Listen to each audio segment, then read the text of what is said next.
marque un tournant diplomatique majeur.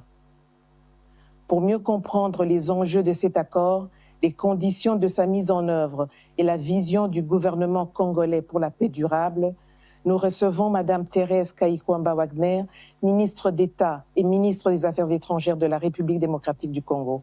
Madame la ministre, bonsoir. Bonsoir. Et merci d'accorder cette entrevue exclusive à la radio-télévision nationale congolaise. Merci à vous. Avec toute votre équipe, on peut dire que vous avez été diplomatiquement décisive au sujet de la guerre d'agression que subit la République démocratique du Congo de la part du Rwanda.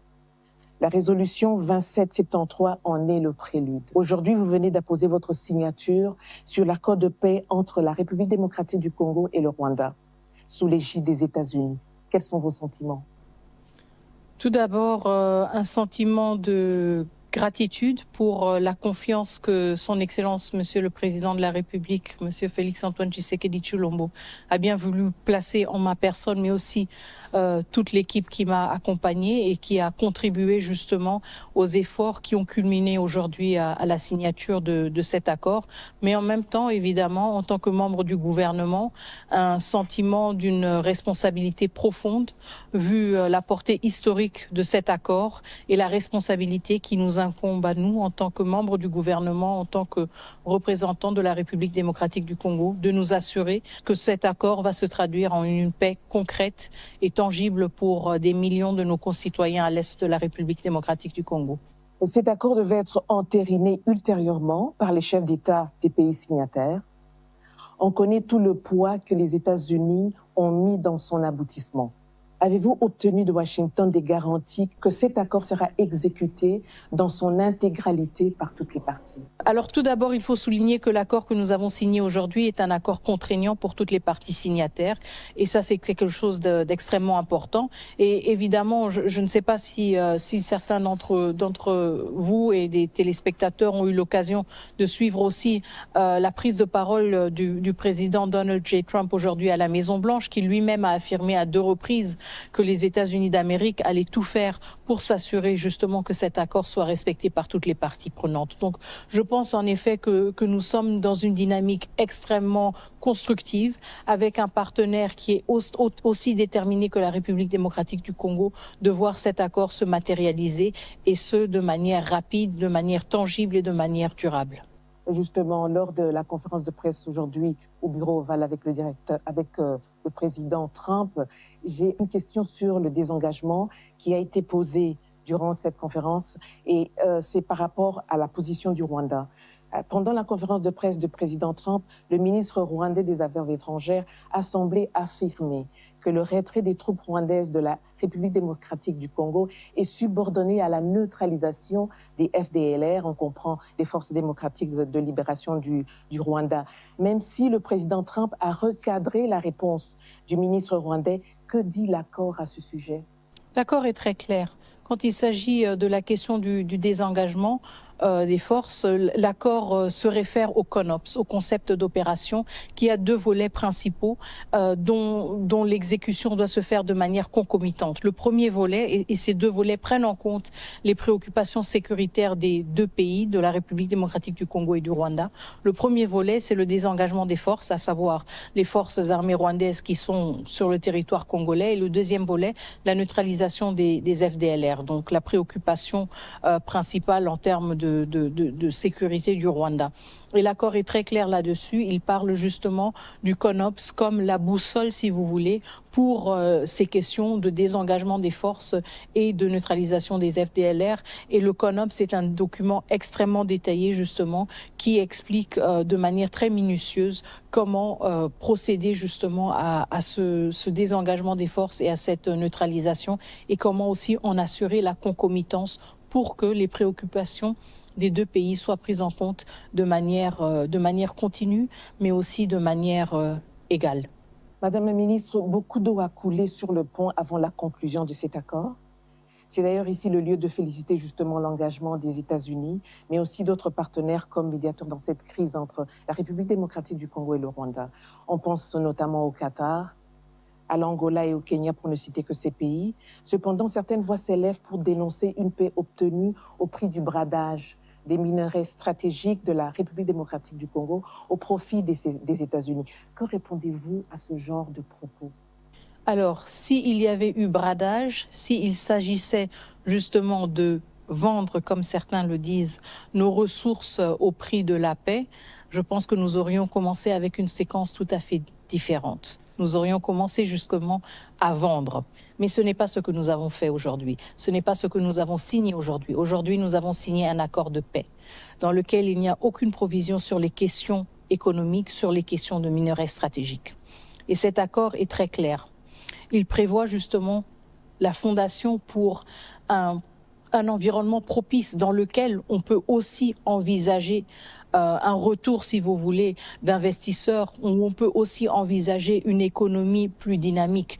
Mais nous sommes tous clairs dans notre compréhension du séquençage des choses. Nous ne pouvons pas penser à un contexte économique ou à la signature d'accords économiques sans pour autant tenir compte de la nécessité d'un retour de l'autorité de l'État, sans pour autant tenir compte de la nécessité d'un contrôle rétabli de toute notre intégrité territoriale. Et donc, à ceux qui pensent justement que cette paix a été obtenue justement à travers un bradage de nos ressources, je dis non, ce n'est pas le cas.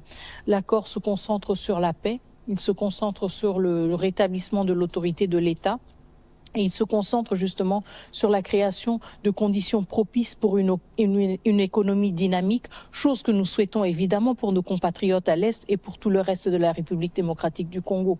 Et donc nous devons voir cela de manière séquentielle. Et la première séquence pour toute économie qui veut être prospère, c'est d'abord la paix. C'est d'abord l'autorité de l'État. Et c'est ce que cet accord établit et a pour objectif. Après, évidemment, on peut se pencher sur des questions d'investissement, sur des questions économiques qui ont tout à fait leur lieu d'être et qui ont tout à fait leur pertinence, étant donné qu'elles offrent aussi pour nos populations des opportunités d'emploi et des opportunités de participer de manière plus active à l'économie du pays. Excellence, l'opinion nationale congolaise et même internationale a beaucoup spéculé sur les retombées de cet accord. À quoi peut s'attendre véritablement la République démocratique du Congo à court et moyen terme? Alors, encore une fois, moi, je pense que nous venons à peine de signer cet accord il y a quelques heures. Donc, je pense que dans les prochains jours, nous allons aussi tous, surtout le grand public, aura l'occasion de lire l'entièreté de cet accord qui est aussi accessible de manière libre sur différents sites, à commencer par le site du département d'État. Et justement, la lecture va montrer à quel point cet accord pose les jalons importants pour un rétablissement de l'autorité de l'État, pour aussi un rétablissement d'une confiance entre la République démocratique du Congo et le Rwanda. Nous savons évidemment que nous allons toujours être des voisins, donc cet accord est critique pour aussi voir comment entre voisins, nous pouvons graduellement améliorer nos relations. Nous pouvons prendre en compte les considérations ou les préoccupations sécuritaires des uns et des autres et nous pouvons justement créer des conditions propices à une cohabitation plus pacifique. Alors en termes de retombées, je veux surtout mettre le focus sur le rétablissement de l'autorité de l'État. Je veux mettre le focus sur le départ de troupes étrangères qui n'auraient jamais dû être en République démocratique du Congo. Je veux mettre l'accent sur la question aussi de l'accès humanitaire. Ce que nous vivons à Goma, à Bukavu, à Walikale, à Masisi, à Rutshuru, c'est une situation qui a duré bien trop longtemps. Une insécurité qui a rendu l'accès humanitaire extrêmement difficile, qui a plongé des millions de Congolais dans des situations volatiles, dans des situations d'insécurité alimentaire, de déplacement forcé. Et donc ce sont les retombées très concrètes et très tangibles auxquelles nous nous attendons à travers cet accord qui entre en vigueur dès sa signature, à savoir dès maintenant. Et pour nous, c'est justement la question que nous avons toujours placée au centre de nos négociations. Comment créer à travers cet accord des conditions plus dignes pour nos populations qui ont été et qui continuent à vivre jusqu'à présent dans une situation d'occupation. Et donc pour nous, ce sont les retombées les plus importantes. Le départ de troupes étrangères qui n'avaient rien à chercher en République démocratique du Congo, le retour de l'accès humanitaire, la réouverture des aéroports et aussi évidemment le retour de l'autorité de l'État. Parlons des piliers de cet accord de paix, des engagements des uns et des autres. Quand l'accord parle du respect de l'intégrité territoriale de la République démocratique du Congo ou encore d'une intégration conditionnelle des groupes armés non étatiques, il est important de clarifier ces deux concepts afin d'apaiser les Congolais sur les malentendus qui peuvent être mal interprétés. Que devrait-il retenir en gros de ces engagements-là, de ces deux piliers qui font partie de cet accord de paix? Tout à fait. Le respect de l'intégrité territoriale, c'est un des piliers de la coexistence pacifique entre les États. Cela veut dire que nos frontières qui existent et qui sont reconnues internationalement ne peuvent pas être violées pour quelconque raison. Et donc ça, c'est un principe sur lequel nous sommes revenus de manière continue dans tous nos efforts diplomatiques justement pendant les derniers mois, les dernières années, pour démontrer qu'il y avait en effet une violation de notre intégrité territoriale. Le deuxième point, là où il s'agit justement de cette intégration conditionnelle et d'éventuels membres ou ex-membres de groupes armés, il est très important d'entrer dans le détail de l'accord qui parle justement du fait que l'intégration, si intégration il y aura, se fera au cas par cas. Nous avons tiré les leçons du passé. Nous avons appris de nos erreurs, des erreurs dans lesquelles nous avons traité tous les membres ou tous les ex-membres de groupes armés comme un groupe homogène. Or qu'il y a des nuances. Il y a certains qui ont eu des responsabilités, il y a certains qui ont pris des décisions et ces décisions ne peuvent pas être juste oubliées comme si de rien n'était. Encore une fois, nous, en tant que gouvernement congolais, avons un devoir de redevabilité envers notre population. Et nous devons nous assurer justement de ne plus créer des situations dans lesquelles le comportement violent à l'égard de nos concitoyens est récompensé ou est juste effacé comme si de rien n'était. Et c'est pour cela que nous parlons d'une intégration conditionnelle. C'est pour cela que nous parlons d'une analyse au cas par cas, pour nous assurer justement que nous tenons compte de la trajectoire, si vous voulez, des individus, des décisions et des actes qu'ils ont posés ou qu'ils n'ont peut-être pas posés. Et donc que nous donnons à cet effet justement une plus grande chance à la paix et à la stabilité en tenant compte de ces responsabilités individuelles. Plusieurs fois, le Rwanda a justifié ses multiples incursions en République démocratique du Congo sous divers prétextes, en dépit des accords et des cadres de concertation existants. On sait fondamentalement qu'il existe des velléités expansionnistes et des raisons économiques derrière cette guerre imposée à la République démocratique du Congo. Quelles sont les garanties que le président rwandais Paul Kagame va s'y conformer? Et dans la même foulée, je pourrais dire, quelles seraient les sanctions prévues en cas de non-respect de cet accord? Bon, l'accord ne prévoit pas un catalogue, si vous voulez, de sanctions explicites qui dit si tel article n'est pas respecté, voici la conséquence. Mais en même temps, encore une fois, n'oublions pas que nous avons signé cet accord avec ou sous la facilitation des États-Unis d'Amérique. Donc un pays qui quand même a pris la décision de mettre tout le poids de son appareil diplomatique derrière ce processus de paix. Et ça pèse énormément. Ça veut dire que nous avons aussi une garantie justement de savoir que ce facilitateur, mais aussi ce champion de l'accord, sera prêt à le défendre quand il y aura des violations de l'accord. Et pour nous, c'est quelque chose d'extrêmement important parce que ça nous réconforte justement dans notre détermination de nous assurer que nous allons honorer nos engagements, mais aussi dans notre certitude que ceux qui ne vont pas le faire seront responsabilisés par les États-Unis d'Amérique, déjà en tant que facilitateur du processus, mais aussi à travers les mécanismes qui seront mis en place pour superviser la mise en œuvre de cet accord. Et donc, il y aura une transparence aussi par rapport à la conformité, si vous voulez, des comportements des uns et des autres vis-à-vis de l'accord. Et ce sont les éléments sur lesquels nous concentrons justement quand nous pensons à la mise en œuvre de cet accord. Le poids politique des États-Unis d'Amérique, mais aussi les mécanismes de suivi et d'évaluation qui sont mis en place à travers cet accord, la vérité, pour établir les faits et constater la conformité du comportement des uns et des autres avec ce que l'accord prévoit.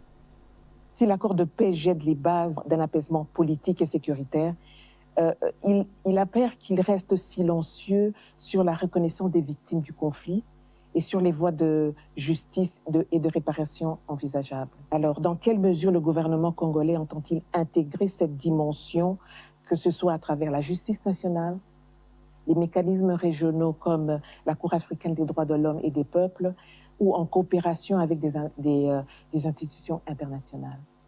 Alors, je pense que c'est une question tout à fait pertinente et vous savez, le président de la République a toujours été très clair sur la question de l'impunité, sur la question aussi de la réhabilitation de plusieurs victimes de guerre, y compris justement les plus récentes.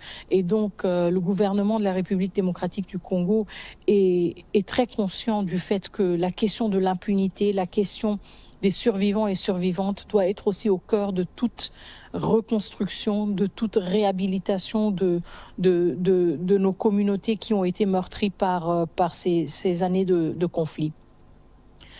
Maintenant, le fait que la question de la justice n'ait pas une position aussi centrale ou aussi visible dans l'accord, on vient de parler de la question justement de l'intégration conditionnelle. Donc je pense que là, il y a un élément de l'impunité déjà ou de la lutte contre l'impunité qui est inclus de manière implicite, mais le fait que cet accord n'en parle pas de manière aussi explicite, encore une fois, ne veut pas dire que c'est une question qui ne peut pas être abordée du tout. Et donc, vous l'avez évoqué par rapport à la Cour africaine des droits de l'homme et des peuples. Et nous avons aussi eu une percée très importante au niveau du Conseil des droits de l'homme des Nations Unies qui ont décidé de mettre en place une commission d'enquête indépendante. Donc, on voit que un accord n'existe pas dans un vide. Il existe dans un écosystème, si vous voulez, d'efforts complémentaires qui contribuent à bien asseoir justement la mise en œuvre de cet accord. Et la question de la justice, je pense qu'elle justement accompagne cet accord de manière très importante et de manière aussi très soutenue par le gouvernement de la République démocratique du Congo. Les habitants de mon pays ont désespérément besoin de la paix. Mais comment construire la paix sur des fausses communes? Comment construire la paix sans vérité ni réconciliation? Comment construire la paix sans justice ni réparation?